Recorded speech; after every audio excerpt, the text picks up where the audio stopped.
You're listening to a CNA podcast.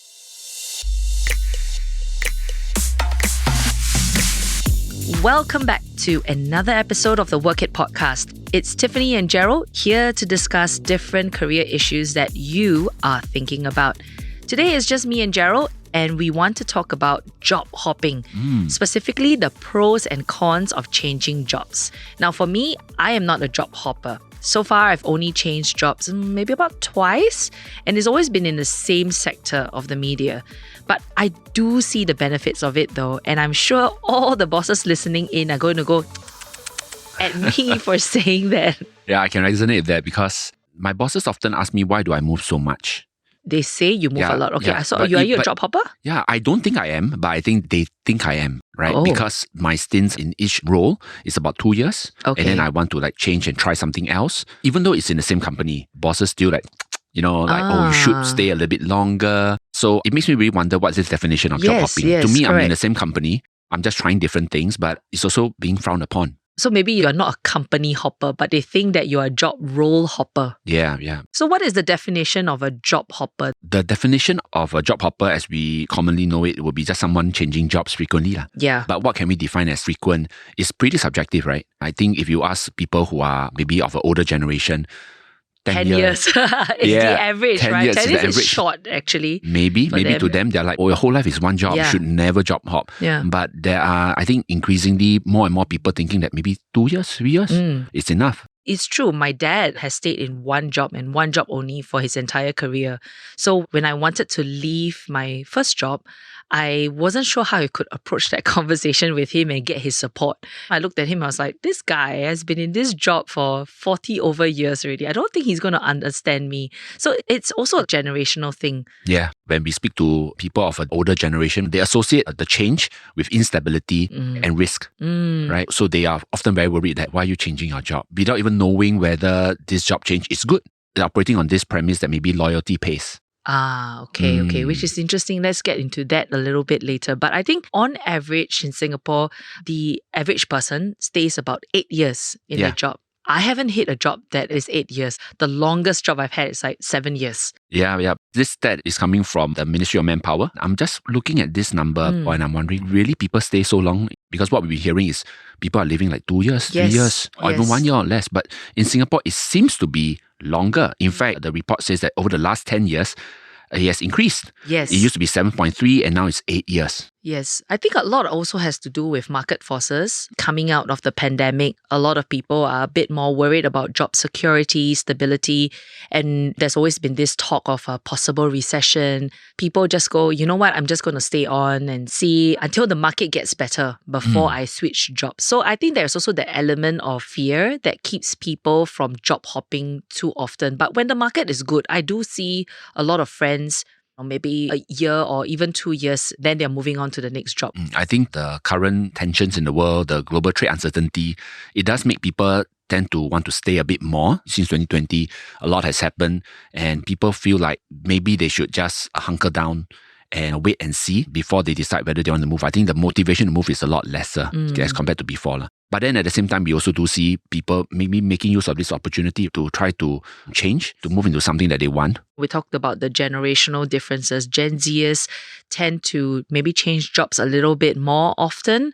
One of the stats that we saw as well is that they're likely to change jobs at least thrice in their careers at the start, mostly at the start. And I think it's less so much of the fact that they're bored or whatever. I mean, I think we should give them a bit more credit. We all have been there before where we have started in our careers, not quite sure what we want yet. We don't really have a clear purpose, a clear identity.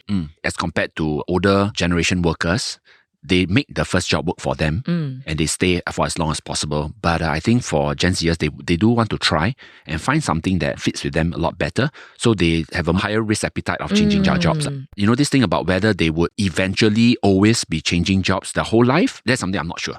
As a career counselor, you do see at some point people do quote unquote mature and calm down a little bit in terms of their job hopping. Definitely so, because when we are looking at life stages, let's say you're Gen Z and you start to settle down, you get a house, you suddenly have debts and you have family obligations to take care of. The likelihood of you changing may not be that high anymore, but eventually what everyone would still really want is the comfort, the retention, the tenure, the longevity and the stability. I believe we all want that. But it's just at the start, how much are we doing to try to find that job or that role that really fits us well? How much we want to put into finding that role. It differs between generations.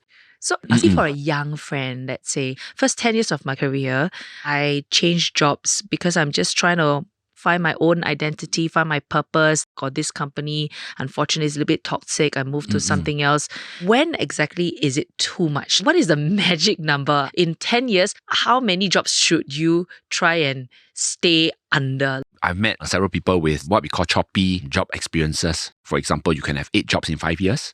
Oh, wow. Right? Or maybe 7 in 10 years. I think what's more important here is not just what's written on the paper and the duration of your work, but it's about why you're moving and what you're moving for, what are the reasons that you decided to make certain changes. And also the decisions that you made, right? Were they good? Were they clear?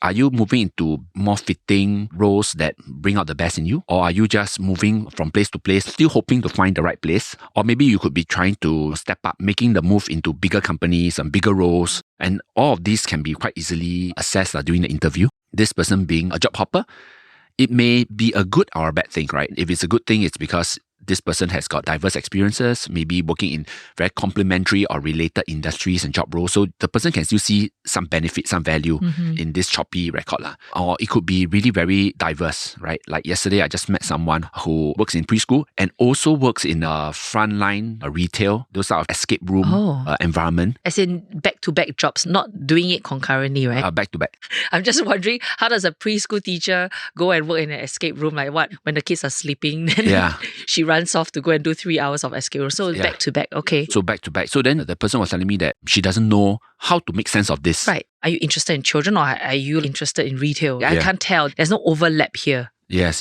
So that's the reason why for this type of cases, then even just 2 jobs only, right? It really looks like it's not quite working out. Okay. You're not able to explain why are you making the choices. Maybe you should really think about stepping back first and looking across these opportunities that you have worked in and to really figure out like what's the thread that combines them together. I think that's the most important thing. But it's also hard to decide. Yes. Many of us go through the motions of working, but we don't really know why we are working and how we are connecting all this together. Yeah. It's not easy to take a step back and then look at the kind of transferable skills. So that's why the process of deeper reflection and questioning ourselves about our choices, it needs to be done, either self-facilitated or guided by somebody else like a career counselor or career coach. But some people, Gerald, will say, hey, actually, there's not a lot of thought process. I job hop so that I can get better salary. Anytime you go for the next interview, the HR is going to ask you, what was your last drawn salary? Yes. And if today my salary is, let's say, 3,500 and the next job is going to offer me 4,000, of course, I would jump to that because maybe, again, going back to, I'm in a different stage of my life. I would like to increase my pay so that I can pay my debts, take on more loans for things that my family needs. So there are people out there who do that so that they can negotiate for better salary growth or even promotion prospects. For example, we did this episode on boomerang employees. And we asked the HR person who was there, we said that boomerang employees go out so that they can self-promote. Then when they come back again, they can get 1 or 2 titles up, right? So some people just job hop because of that. So when we look at job hopping, that's when we talked about defining what it is, right? So the why is important, okay, right? And this is where it's also different. The why for job hopping, it would differ if you ask an employer or an employee. An employee would say that I'm doing it for myself, for my progression, for my benefit, for my family's benefit. It could also be to escape like a very poisonous, very toxic work environment. So it could be all good reasons from the employee's perspective, but from the employer's perspective, it's not good. They view it as lack of loyalty. They view it as maybe you don't have enough to grit it out, to stay, to learn. You're not learnable, not adaptable enough. They infer these things from that behavior. If today we are thinking about job hopping, we do need to put forth a very clear reason why we are making certain choices. I don't think that it's bad to say that you want to move to support your family more because you have more needs, you got another kid coming, so you need more money and it's for bread and butter, right? Yes. What's difficult for many employers, they don't hear the person clarify this and they infer. If it's about money, I think it's easier. Yes. They can negotiate on money easy. But what employers infer is your capability or your commitment, your loyalty. And from there, they will also want to know how long you're going to stay, Yes. The money, how long before it gets not enough and then you're going to move on again. So it's a risk to the employers. Yeah. Speaking of the why, there are also people who also job hop because they want to build networks faster. There are some jobs where the networking opportunities are not there, or they may be working like a backroom kind of role where they don't get so much front-facing opportunity. So it limits their network as well. And so job hopping does allow them that opportunity to be able to meet more people, to be able to expose themselves to more people who can see the skills that they have. Yeah. If today we have a clear idea of where we want to go, then the networking reason becomes more tangible. It's part of the strategy, right? I know someone who networked her way from not just from a job to another job, it's from a country to another country. This person studied in Singapore, worked in Singapore from another country. Okay. And then after that, started to make a series of moves. Eventually, her aim was to go to the US. Okay. So that was her end goal and she worked towards that. Yeah, so she came to Singapore, studied here, worked here. And then after that, looked for a company with that exposure opportunity into the US. And she went there. And today she's married there, has a kid in the US. And so when you look at it, right, she did use job hopping. She did use a very strategic manner of looking at her work and combining it with her life and what she wants. And it worked out for her, right? It worked out for her. I think a lot of us, we think of job hopping as not good. But I think if it's used appropriately and if it comes out clearly as what you want for yourself and also how you're able to still add value to the employer despite the job hopping, right? I think there's space for that. Speaking of the not so good part about job hopping, employers thinking that you are disloyal. Yeah. So when we think about loyalty, I feel that loyalty is a very difficult word to use these days. Yeah, I'm not sure whether is it like a good thing anymore because some people hang the word loyalty over you sometimes. Conveniently, when it's to their advantage, they expect loyalty from you. Yeah. But do they return the same loyalty to you? Loyalty works both ways. Today, many employers, they hope to have the loyalty. But at the same time, the employees, they know that it's no obligation to keep them under employment. If times are bad, the employer's got to cut and they will be at risk. Yeah. And that's the reality, right? So when employers start to say that, then we want loyalty from you. So what are they really asking for? Is it for employees to stay on regardless of what happens? Yeah, doesn't make sense though. Correct. I'm working for you. I'm not marrying you. At the end of the day, I think it goes back to a bit of you need healthy boundaries as well. Yeah. I always think about the other side. Would the employer, would the supervisor, would the leader be loyal to the company also? If today the and company what does that look like? Yeah, correct. Would you be the last man or last woman down the sinking ship? Yeah. I don't know. To be honest, I don't think they would though. They'll be like, hey, I heard from management that this is going down. I'm leaving first, but I tell you all first, because you are like my closest, so I tell you all first. We've heard a lot of these stories before. Yeah, for sure. So that's why I think when we dangle the word loyalty, I think we have to be very careful what it signals.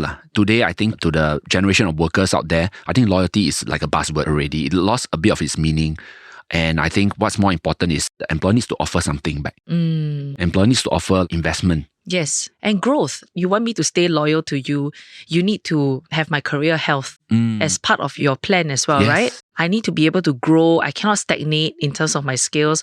I mean, they're surely not stagnate in terms of my pay. I need to still remain competitive among my peers outside in the industry. Yes. The challenge for employees is how do you define what is this growth? Yes. How do we provide this growth to the employees? And everyone seems to have a different idea. I think so, yeah. Every employee also views it differently. Some employee will say, the only support I need for employees is more money. Just give me more promotion, I'll be happy. Yeah. And then there's another group who says that it's not about the money. It's about me just doing what I need to do, giving me empowerment, autonomy to try new things. That's what I want. It's very different, and employers really, HR people really do need to start to think, instead of wanting the outcome of loyalty, right? How can we generate and invest appropriately into our employees so that they will become what I call activated or awoken, right? And I think that's where you realize that yes, some will come and go, but the ones who stay, they are very productive. Someone told me before that he looks at it from 3 ways, right? Master, mission, money. So master is your boss, right? Do you want to stay because of your boss? Do you want to stay because of the mission of the company? Or are you staying because of the money? If your motivation is money, then whichever other job that comes offers you money, you move on, right? But what if they have either met bad bosses or lack of opportunities or really toxic work cultures and it just isn't looking very good for them on the resume? What should they need to think about before they make the next hop again? So I will classify this group of people as the people who feel like they have no choice but to job hop. So for example, people who they got let go, displaced. Maybe a lot of them, they also have contract jobs. the job record looks very choppy. Yes. And that's only because they have been working through outplacement firms, staffing agencies to fill up all these contract roles. And that's their career. And they might want a full-time role. It's just that nothing is open up for them. Yes, correct. So it feels like they are helpless. For persons like this, they have to see themselves as being outside, like moving out of this kind of model of working. They have to see themselves as a person who is able to take control, able to define what they want clearly and fight for it. Okay, so let's say we talk about people who are displaced, right? Let's say a series of displacements, right? It makes people feel very fearful. I know friends who were displaced at least 2 or 3 times before 30 years old, and they said they feel like they are so afraid of working because they're afraid that they'll be let go again. So this fear keeps them in this state of like, I will just do whatever comes my way. Whatever comes my way, so I'll grab. And the same thing for contract workers. They just want to roles to stack up so that they don't have any gap of employment in between. I want to take training to do this thing, right? And then the opportunity cost is, there's a 6 months rule. Do you want to take it up now? They will be stuck in this type of situation. Do I go for the long-term win or do I go take a short-term gain? Then they normally take the short-term because it's immediate money and it has been something that has been doing for so long. Yes. The cycle has been broken somewhere and the person really needs to take control to say that, you know what, I really have this idea of what I need to do. I need to move towards that. I need to maybe pay a price in a way to break negative cycles of thinking about work. And for the other group of people who they have a choice, but they are still searching for themselves. Some of the work is a little bit boring, and they want to do something more fun. Haven't quite figured it out yet.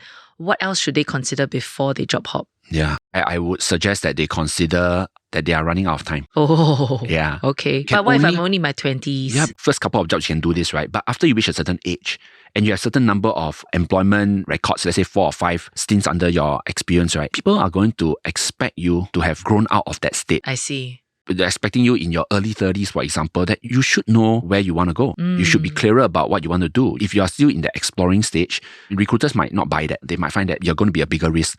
Let's not forget, every time you move, there's going to be that pay increment. So as an employer, you don't want to be paying more money for someone who's not clear about why they are there, who just seems to be trying out, and then maybe after 2 years or 1 year or 6 months, person's going to jump again because it's not working out.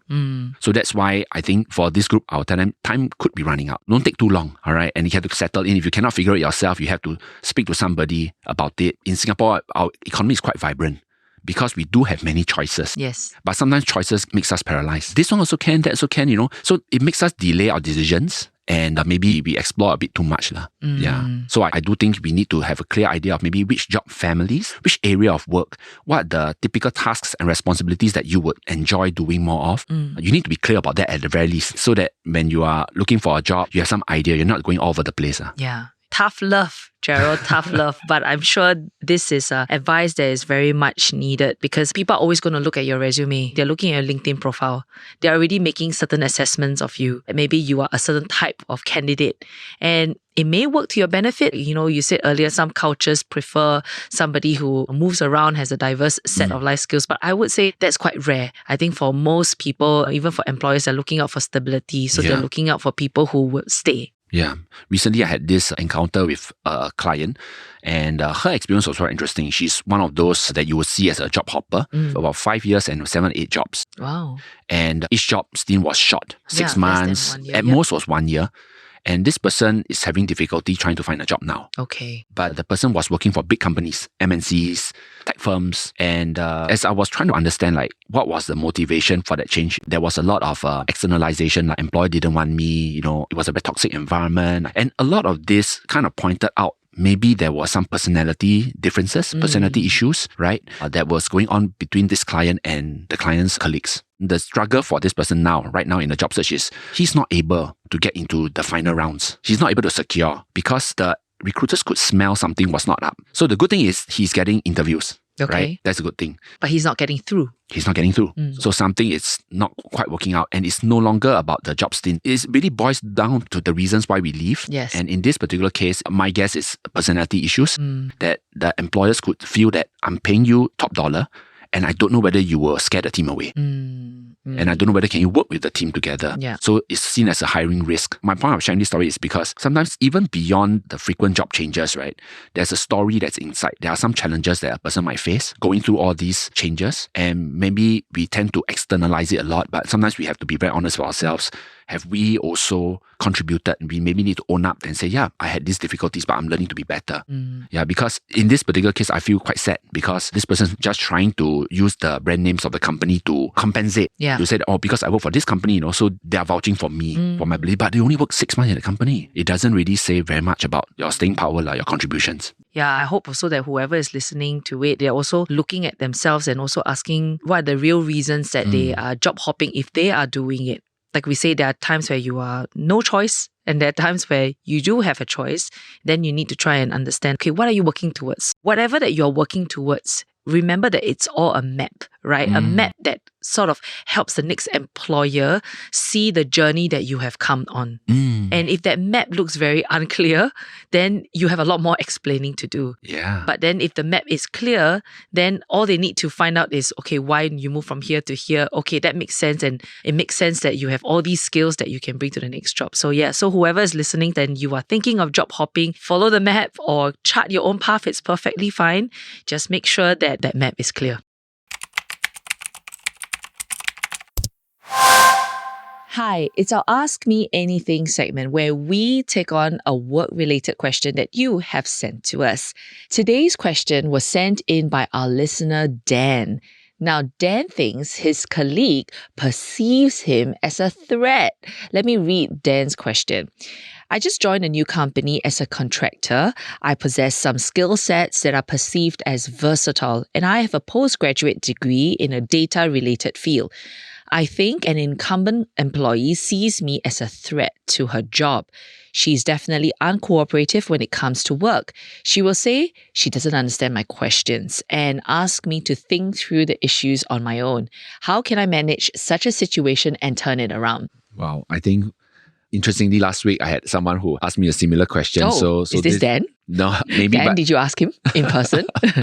So I think when we are thinking about working in a workplace, especially when we are new, we often want to look for people who can be our friends and be at least be cooperative, right? And supportive in our work. But that doesn't always happen. No. Yeah. In this particular case, there are multiple things that are in my mind, right? One, Dan is not an employee, he's a contractor. I'm not sure what that means. What's the difference in the work not relation? Not full-time maybe, and seen as lesser? Maybe seen as an outsider. Oh yes, seen as an outsider. Maybe that's why the colleague feels a certain way towards him. Could be.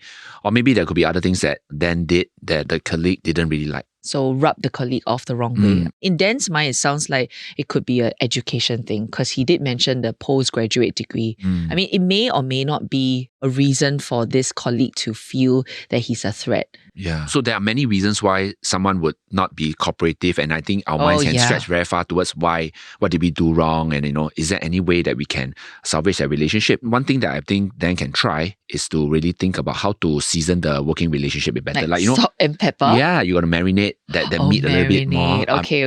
Yeah. So you see your colleague as a piece of meat. But okay, continue. Yeah, so maybe find some common ground, find some common topic. Small talk, I think, is really important. Okay. If today you're new and you are seen as a little bit of an outsider, seen as a bit as a threat, I think try to find some small talk to season that relationship. Then could ask a little bit more about this colleague's work itself. Not asking for the colleague for help, but maybe commenting like, wow, you did a great job on this piece of work. Would that come across as fake though? Oh, wow, good job. Yeah. So that's why the seasoning needs to be done nicely. So that they can see that you're very authentic and you mean what you say. Yes, correct. So it cannot come across as patronizing or you're just trying to do something to get into the colleague's good books. But I think be genuine about it, right? Like to say that, well, really, I'm really very impressed with this piece of work, or like, wow, thank you for helping me on this part. I think these are small little things that you can do to set up the working relationship. So that's the first thing, right? Seasoning it. Then the second thing perhaps is to fine tune. So where there are specific instances where Dan and this colleague had a run-in or maybe they had some disagreements, it's important to have some clarity and some communication about it, right? Okay. For example, when the colleague says that you go and think about it by yourself. Yes. Right? I'm not sure whether it's possible for Dan to explain a little bit more why this is a bit of a challenge to do on his own. Okay. And then also maybe to ask that colleague, could you maybe clarify a little bit for me? Like when you say go and think on your own, like, is there something that you think I should be doing on my own? Or what's my part to play in this? And then also what I hope you can help me for this particular work piece. So ask for some clarity. Yeah, and also I think it's okay to show a bit of vulnerability as well. Yeah. If Dan is really clueless when your colleague says something like this, which sounds quite passive-aggressive, Dan can just go, oh, actually, I really don't know and I kind of need help. Do you mind helping me? Yes, I think it makes a lot of sense because Dan's question, right, reveals a little bit about how maybe he's in the trap because maybe he has more education and perhaps the colleague is thinking, oh, you should know this, huh? You are already at a higher level of education than me. So maybe appearing a bit vulnerable allows the colleague to lower her guard as well. Yeah. So I do think that there is some merit to season the relationship and then after that fine-tune. I think the fine-tuning is important. In the fine-tuning process, try to find win-win. Yeah. Lots of ways to clarify, but it's important for them to ask how she sees it and how he sees it as well. And to try to see how can we make this working relationship work for us both. Lastly, I think time is also important. Unfortunately, you just need time to let the person get to know you better. Yes. My own personal observations of many situations like this when newcomers join in and then they had a harder time to blend in. After a while, it somehow just works itself out. Maybe it's because someone else newer will come in. And then after that, then seen as a regular already. I think that Dan can also ask this person for advice in terms of their institutional knowledge because Dan is new. So Dan can always just say, actually, I don't know how y'all would do this in this company and I'm still learning. Give me some background or some history so that I can do my job better. If this colleague does feel a bit insecure that Dan does have more education, then this colleague will feel that, hey, actually I have something to bring to the table. Yes. That legacy knowledge. Yes. It's part of the seasoning and part of the fine-tuning process. Yeah. So Dan, I hope that this chilly situation you have with your colleague will get better soon. And if, like Dan, you have a work-related question, do write it to us. We are at cnapodcasts@mediacorp.com.sg. This podcast is also available on Spotify, Apple Podcasts, Me Listen, YouTube, where a video version of this is at. The team behind the Work It podcast is Ho Pei Ning, Janaini Johari, Joanne Chan, Saya Win, Alison Jenner, and Shaza Dalela. Video by Hanida Amin. I'm Gerald. And I'm Tiffany. Have a great work week ahead and be an ally to that colleague of yours. It'll make everyone's day better.